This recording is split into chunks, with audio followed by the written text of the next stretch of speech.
Hello everyone, आप सभी का हमारे YouTube चैनल टॉप 1 बायोकेम में स्वागत है।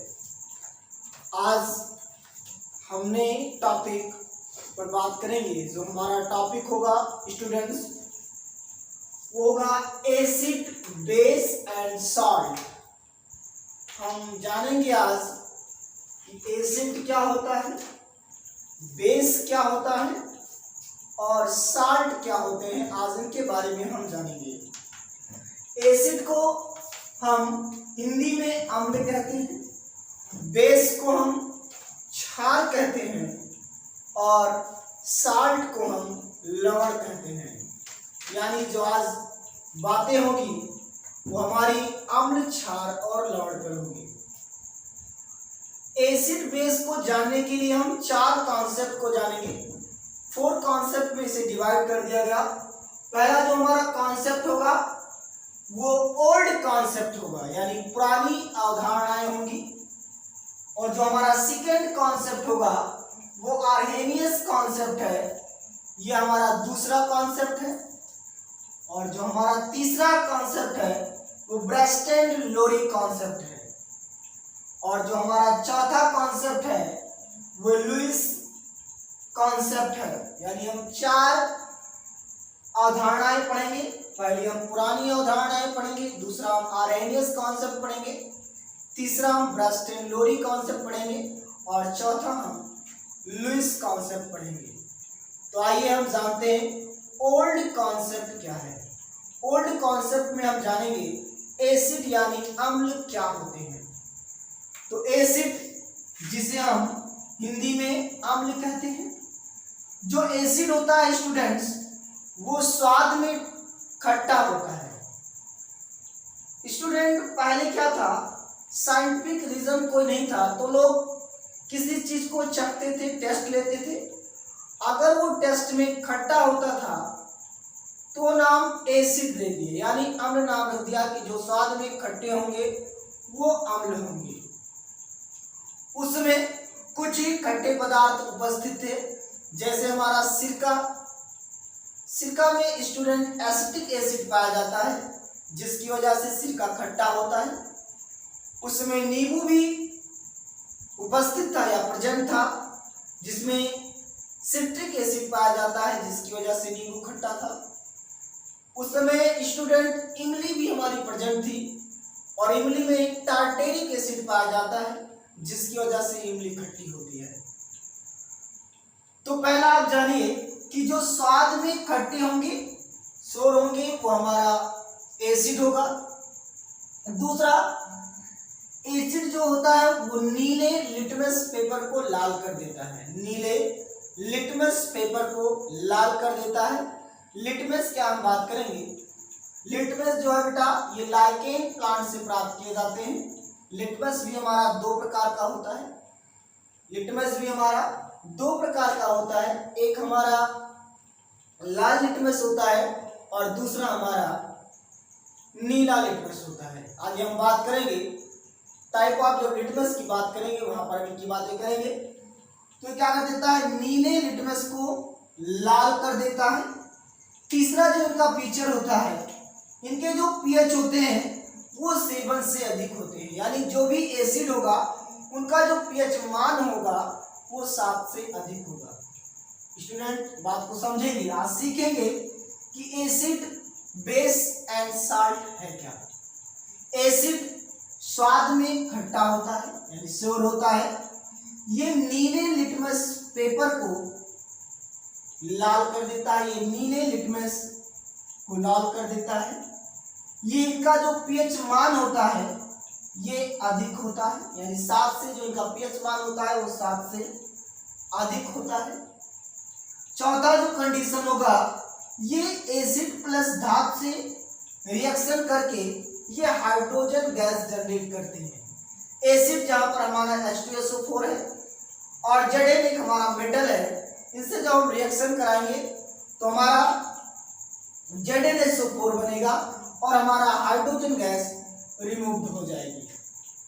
जब हम एसिड यानी अम्ल का धातु से रिएक्शन कराते हैं, जब हम अम्ल का धातु से रिएक्शन कराते हैं तो हमें ZnSO4 यानी जिंक सल्फेट और हाइड्रोजन गैस मिलती है स्टूडेंट। जब हम अम्ल का धातु से अपक्रिया कराते हैं तो हमें हाइड्रोजन गैस रिमूव होती है और हमें ZnSO4 प्राप्त होता है। एसिड जो भी एसिड होंगे बेटा उनमें हाइड्रोजन उपस्थित होगा। जो भी एसिड होंगे उनमें हाइड्रोजन उपस्थित होगा। जो भी हमारे एसिड होंगे उनमें हाइड्रोजन उपस्थित होंगे। लास्ट जानेंगे ऑक्सीजन में अगर कोई भी कंपाउंड है, अगर एक ऑक्सीजन है तो वो उदासीन होगा, अगर एक से अधिक यानी 2 ऑक्सीजन है तो हमारा एसिड होगा। अगर किसी भी कंपाउंड में स्टूडेंट, अगर किसी भी कंपाउंड में 2 एसिड उपस्थित हैं, सॉरी 2 ऑक्सीजन उपस्थित हैं तो हमारा एसिड यानी अम्ल होगा। अगर किसी भी कंपाउंड में 2 ऑक्सीजन उपस्थित है स्टूडेंट्स तो हमारा एसिड होगा। जैसे यहाँ CO2, NO2, SO2 ये हमारे एसिड हैं। तो ये ओल्ड कॉन्सेप्ट था स्टूडेंट। ओल्ड कॉन्सेप्ट में जो हमारा बेस था यानी क्षार थे उनको बताया गया था कि ये स्वाद में कड़वे होते हैं। आगे उन पर हम बात करेंगे। ये स्वाद में कड़वे होते हैं, वे लाल लिटमस को नीला कर देते हैं। उनका जो पीएच मान होता है वो 7 से कम होता है। उनका जो पीएच मान होता है वो 7 से कम होता है। आगे हम बेस पर बात करेंगे। आज हम जानेंगे ब्रेस्टन लोरी का कॉन्सेप्ट, आर्हेनियस का कॉन्सेप्ट और लुईस का कॉन्सेप्ट। आप ओल्ड कॉन्सेप्ट में स्टूडेंट समझ गए होंगे। इन्हें नोट कर लें, कॉपी और पेन लेकर बैठे, जिससे जो भी बातें नोट कराई जाए उसे आप नोट करते रहें। जब आप लिखते रहेंगे तो चीजें आपको आसानी से समझ में आएगी। तो ओल्ड कॉन्सेप्ट में यही बताया गया कि अगर अम्ल होगा तो स्वाद में खट्टा होगा, अम्ल होगा तो स्वाद में खट्टा होगा। इनका जो पीएच मान होगा वो 7 से अधिक होगा। ये अम्ल और धातु का रिएक्शन करते हैं और जिंक सल्फेट और हाइड्रोजन गैस रिमूव करते हैं।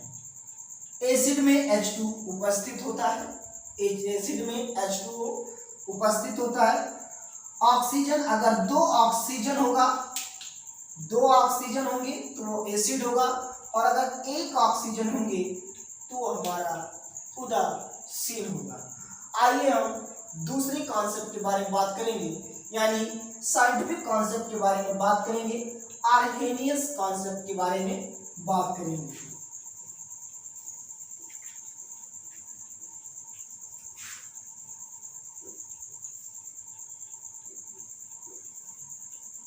दूसरा जो है आर्हेनियस का कॉन्सेप्ट, दूसरा कॉन्सेप्ट जो है हमारा आर्हेनियस का कॉन्सेप्ट है। आर्हेनियस ने बताया जो पदार्थ, कोई भी पदार्थ जो जलीय विलयन में, कोई भी पदार्थ जलीय विलयन में H+ आयन देते हैं वो एसिड कहलाते हैं।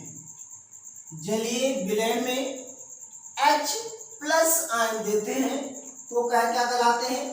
एसिड कहलाते हैं।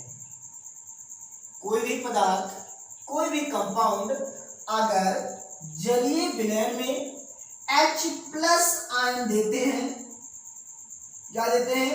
H+ आयन देते हैं तो हमारे एसिड यानी अम्ल कहलाते हैं। अगर वो जलीय विलयन में स्टूडेंट H+ आयन देते हैं तो हमारे एसिड कहलाते हैं।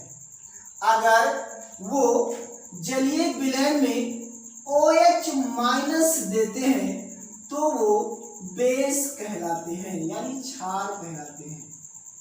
अगर जलीय विलयन में H+ देंगे तो एसिड होगा, OH- देंगे तो यह हमारा क्या होगा? बेस होगा। आइए कुछ उदाहरण के द्वारा इस चीज को समझते हैं।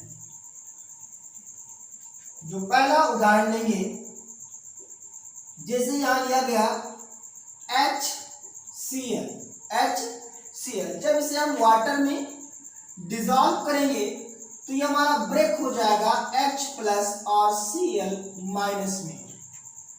तो हमने यही कहा था कोई भी कंपाउंड हो वो जलीय विलयन में अगर H प्लस आयन देता है तो वो एसिड कहलाता है स्टूडेंट।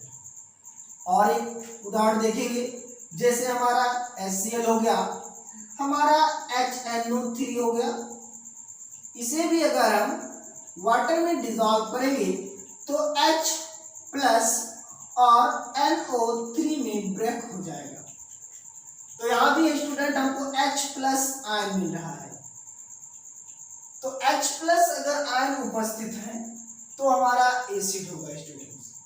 तीसरा जो हमारा उदाहरण होगा, एग्जाम्पल होगा, वो H2SO4 होगा। H2SO4 को अगर हम स्टूडेंट डिसॉल्व करेंगे तो यहाँ हमारा H2SO4 को जब डिसॉल्व करेंगे तो हमें 2H प्लस और SO4 माइनस मिलेगा। तो हमने यही कहा था कि वो जलीय विलयन में H प्लस आयन देते हैं तो वो एसिड कहलाते हैं। क्या कहलाते हैं?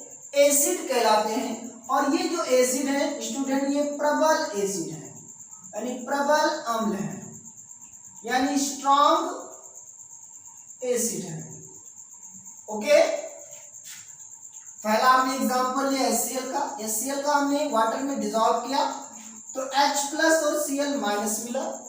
दूसरा हमने HNO3 को लिया, इसे ब्रेक करेंगे तो H प्लस और NO3 में ब्रेक हो जाएगा। H2SO4 लिया, H2SO4 को जब ब्रेक करेंगे स्टूडेंट तो H प्लस और SO4 में ब्रेक हो जाएगा। और ये तीनों जो भी एसिड लिखे हुए हैं, ये एसिड जो है वो आपके स्ट्रॉन्ग एसिड होते हैं।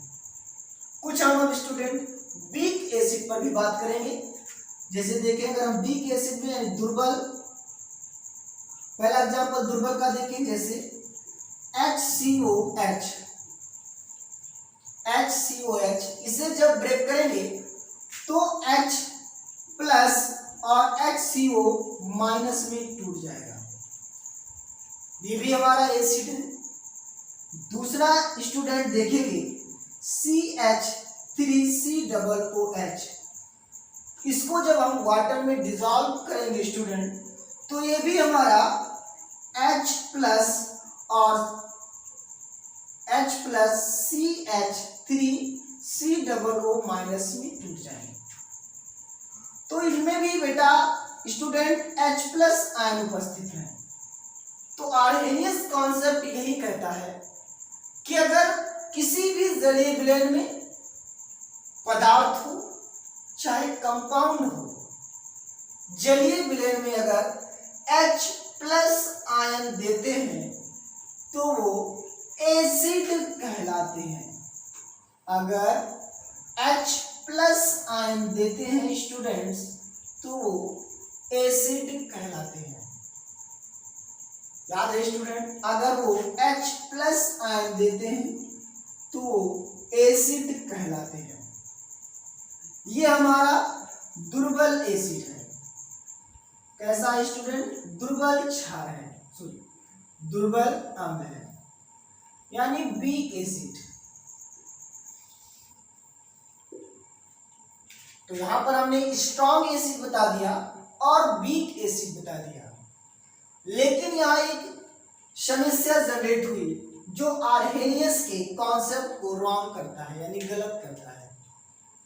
क्योंकि जो हमारा हाइड्रोजन स्टूडेंट्स, इनका जो साइज होता है बहुत ही स्मॉल होता है, तो ये मुक्त अवस्था में नहीं रहते, ये किसी हाइड्रोजन किसी वाटर से कंबाइंड कर लेते हैं। जैसे H2O प्लस H, जब ये आपस मिलेंगे तो H3O बनेगा। तो एक नई थ्योरी जनरेट हुई कि अगर किसी जलीय विलयन में, यदि किसी जलीय विलयन में H3O प्लस देते हैं तो उन्हें हम एसिड कहते हैं। समझेंगे स्टूडेंट? एक और कॉन्सेप्ट समझेंगे, वाटर से और H को हम जब रिएक्शन कराए तो H3 मिला, इसे हम हाइड्रोनियम आयन कहते हैं, हाइड्रोनियम आयंस कहते हैं। तो यही था कि हाइड्रोनियम आयन H3O प्लस देते हैं तो उन्हें हम अम्ल कहते हैं। किसी भी जलीय विलयन में H3O प्लस देते हैं तो अम्ल कहलाते हैं। तो हम अम्ल पर आर्हेनियस के कॉन्सेप्ट को जान लिए हैं। अब हम जानेंगे ब्रेस्टन-लोरी का कॉन्सेप्ट क्या था। इन्होंने 1923 में ये कॉन्सेप्ट को प्रपोज किया था, दिया था, और आर्हेनियस कॉन्सेप्ट बेटा 1884 में दिया गया था। तो हमने आर्हेनियस के कॉन्सेप्ट में समझ लिया। आर्हेनियस के कॉन्सेप्ट में बेटा कुछ नहीं समझना है, बस इतनी सी बात जानना है कि अगर किसी जलीय विलयन में H प्लस आयन देते हैं तो वो हमारा एसिड होगा, अगर वो OH माइनस देते हैं तो हमारा क्षार होगा। तो इतनी बातों को हम ध्यान रखेंगे। हम प्रबल को भी ध्यान रखेंगे और दुर्बल को भी ध्यान रखेंगे। जब कहीं 10th क्लास में सीबीएसई बोर्ड हो चाहे यूपी बोर्ड हो, अगर वहाँ ऑप्शनल पेपर होता है तो इन बातों को जरूर पूछा जाता है। आपको 4 कंपाउंड दे देंगे और आपको बताना होगा कौन सा स्ट्रॉन्ग एसिड है और कौन सा वीक एसिड है, कौन सा दुर्बल अम्ल है और कौन सा प्रबल अम्ल है। तो अगर आप इन बातों को याद रखेंगे तो आप दुर्बल अम्ल और प्रबल अम्ल को बता सकते हैं। तो आइए हम दूसरी थ्योरी के बारे में जानेंगे, ब्रेस्टन-लोरी की थ्योरी के बारे में।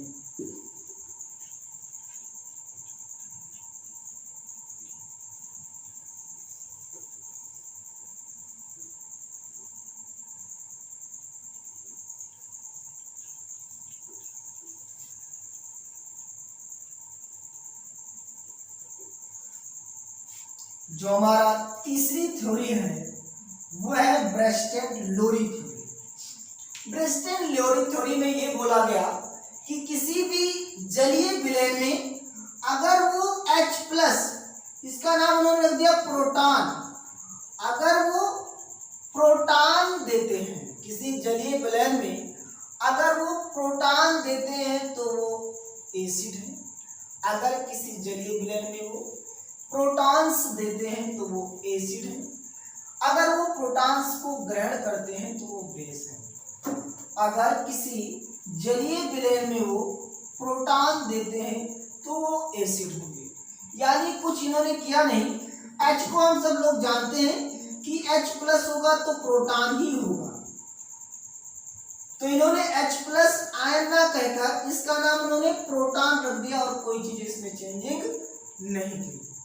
तो ब्रेस्टन-लोरी की ये थ्योरी थी कि अगर वो किसी जलीय विलयन में प्रोटॉन्स देते हैं तो वो एसिड कहलाते हैं। किसी जलीय विलयन में अगर वो प्रोटॉन्स देते हैं तो वो एसिड कहलाते हैं। इतनी बातों को याद रखेंगे। किसी जलीय विलयन में अगर वो प्रोटॉन्स देते हैं तो एसिड कहलाते हैं। चौथी जो हमारी थ्योरी है वो थ्योरी हमारी है लुईस कॉन्सेप्ट। लुईस ने कहा कि किसी भी जलीय विलयन में अगर ये लोन पेयर यानी 2 इलेक्ट्रॉनों को ग्रहण करते हैं, 2 पेयर यानी 2 युग्म इलेक्ट्रॉनों को ग्रहण करते हैं तो अम्ल होगा, 2 पेयर इलेक्ट्रॉनों को ग्रहण करते हैं तो वो अम्ल होगा, अगर ये दान करते हैं तो क्षार होगा। अपोजिट कर दिया कि अगर इलेक्ट्रॉनों को ग्रहण करेंगे तो वो आपका अम्ल होगा, अगर इलेक्ट्रॉनों को दान करेंगे तो वो क्षार होगा।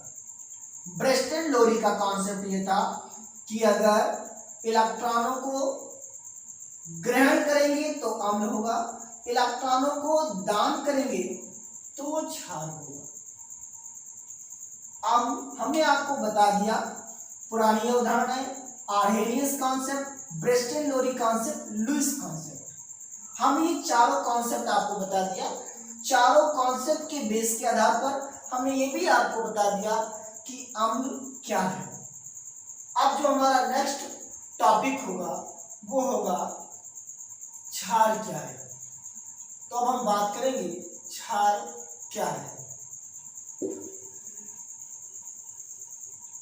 अगर हम बात करें स्टूडेंट क्षार के बारे में, क्षार जिसे हम बेस कहते हैं, तो अगर हम पुराने अवधारणा यानी पुराने कॉन्सेप्ट पर बात करें तो जो क्षार होते हैं ये स्वाद में कड़वा होता है, बेटर टेस्ट होता है। स्वाद में अगर बात करें, टेस्ट का अगर वो कड़वा है तो वो क्षार होगा। इनका जो पीएच मान होगा, इनका जो पीएच मान होगा वो 7 से कम होगा। इनका जो पीएच मान होगा वो 7 से कम होगा। पुरानी अवधारणा में यही बोला गया कि अगर इनका पीएच मान 7 से कम होगा तो हमारा क्या होगा, क्षार होगा। हम बात अब करेंगे, पुरानी उदाहरण में इतनी बातें बोली गई थी कि अगर आपका क्षार होगा तो स्वाद में कड़वा होगा, अगर वो क्षार होगा तो क्या होगा, स्वाद में कड़वा होगा। ठीक है स्टूडेंट। और उनका जो पीएच मान होगा वो 7 से कम होगा। इनका जो पीएच मान होगा वो क्या होगा, 7 से कम होगा।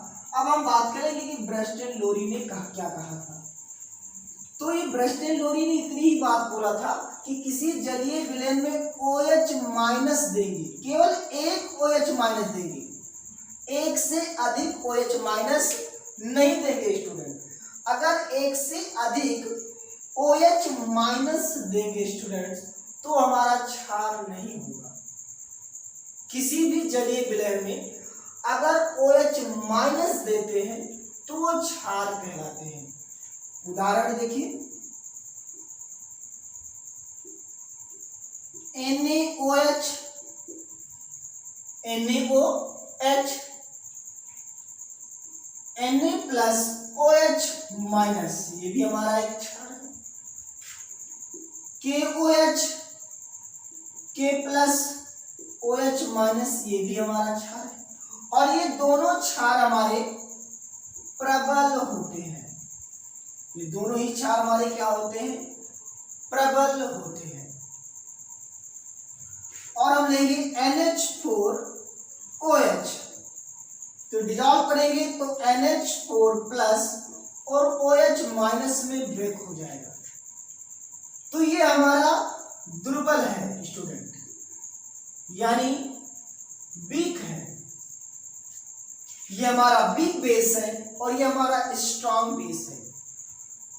आर्हेनियस ने यही कहा कि जलीय विलयन में अगर OH माइनस देते हैं स्टूडेंट्स तो हमारे बेस होंगे, और ये दोनों जो हमारे बेस हैं ये स्ट्रॉन्ग बेस हैं। और ये जो हमारा NH4OH है ये हमारा दुर्बल बेस है। क्या स्टूडेंट, दुर्बल बेस है। तो इस तरह हमने एसिड और बेस के बारे में जाना।